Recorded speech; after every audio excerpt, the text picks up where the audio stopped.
when my hubby Tom and me bought our first camper, we thought, okay, now the expensive part is over. But then just after 2 months, we ended up trading in because it was too small for us. Lesson learned. So when we got our little guy Max, I really thought, okay, now we're done spending money. But the truth is, even before our first camping trip, little Amazon boxes kept showing up at our door. And really, they haven't stopped since. These are the little things that nobody warns about. Little things that quietly add up over time. Before our first camping trip, I did what I think most first-time buyers always do. And tell me if you've done this too. I was super excited, but I was also nervous about doing it right. So I watched every YouTube video and read every RV must-have gear list that I could find. I did not want to be unprepared, so I bought most everything that was on those lists. Every time a package showed up, I thought, well, they said I needed this, but after a few trips, I realized two things. First, people with those big RVs, they need more gear than people that own small campers like us. Plus, they have the storage space for all that extra gear. So most of those must-haves,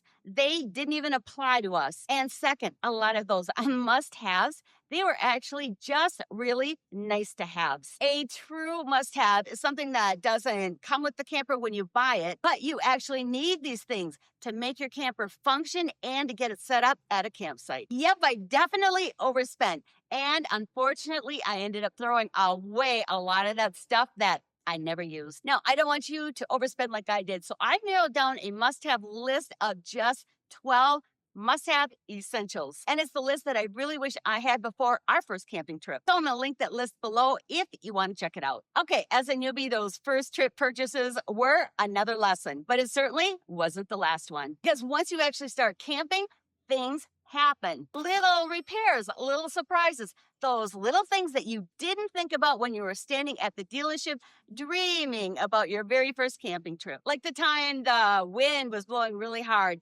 and it flung the door open and it broke the window on my camper. Also, like when the laminate on our table and our kitchen countertop started peeling, so we had to replace those. And like when the power inlet fried. And I still don't know how this happened. Now, these are just a couple examples of our ongoing unexpected repairs. Knock on wood, so far, none of these have been huge disasters, but they all cost money. Then when we started traveling more, another expense started sneaking up on us. And that's fuel cost. Because when you're towing an RV, your gas mileage will drop about 15 to 25%. So when we started taking those longer trips and traveling further away from home, that added up fast. Yep, fuel quietly became one of our biggest expenses. Then after a few more trips, you start to discover those things that are going to make your camping life easier and more comfortable. For me, that's been things like the Froli sleep system, an RV mattress, my keyless door lock, lithium batteries, and solar panels. And then there's those fun extras, like when I got a backup camera to help me back up when I'm solo camping, and a bigger awning and a clam tent, and the Starlink Mini, so that I can stay connected and I can upload my videos when I'm off grid. Of course, none of these things are required, but boy, they sure have been nice to haves, and little by little, they add up. And then there were other ongoing costs that surprised me even more because they had nothing to do with gear. They were just part of owning a camper. If you don't have a place to store your camper, you're going to be paying for storage fees every month. In Minnesota, winter storage is real. So suddenly there's a bill that you can be paying for every month for something that you're not even using. Not big, but over the years, it adds up. Another annual cost that surprised me was park passes. In many states, you're going to need a state park pass just to enter the park. And we camp all over the Midwest. So every year I buy passes for Minnesota, Wisconsin, and Michigan. And of course, I'm happy to pay that because I really appreciate the parks. But when you have to buy every year, they're part of the real cost of RV life. And then you discover RV camping apps and memberships. They make trip planning way easier and they give you alternative camping options. The ones that I rely on are Harvest Host, Camp Nap, and Allstays. Times, they've really changed since I first started camping because now campgrounds and campsites, they book up fast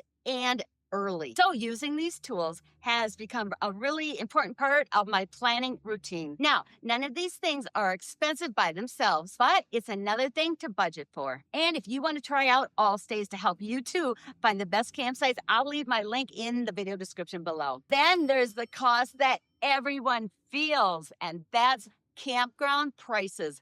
Wow. Sites that were fairly reasonable when I started camping can now cost $50, $80, and even up to $100. Now, of course, this is going to depend on what type of campground it is and where it is. And when you start taking those longer trips, that adds up really fast. That's one of the reasons that we started boondocking more, not just for the quiet, but to help balance the cost. What's the most surprising cost that you've incurred? I'd love to hear that. Even with these hidden costs, I'd still buy my little guy Max in a heartbeat again. I've made so many lifetime memories in this camper that I'm just never going to forget. But camping life changes, and Tom and I have started to wonder about something that we never thought we'd ever wonder about. Have we actually started to outgrow our small camper? I shared the whole story in this video right here. So I can't wait to see you over in this video next.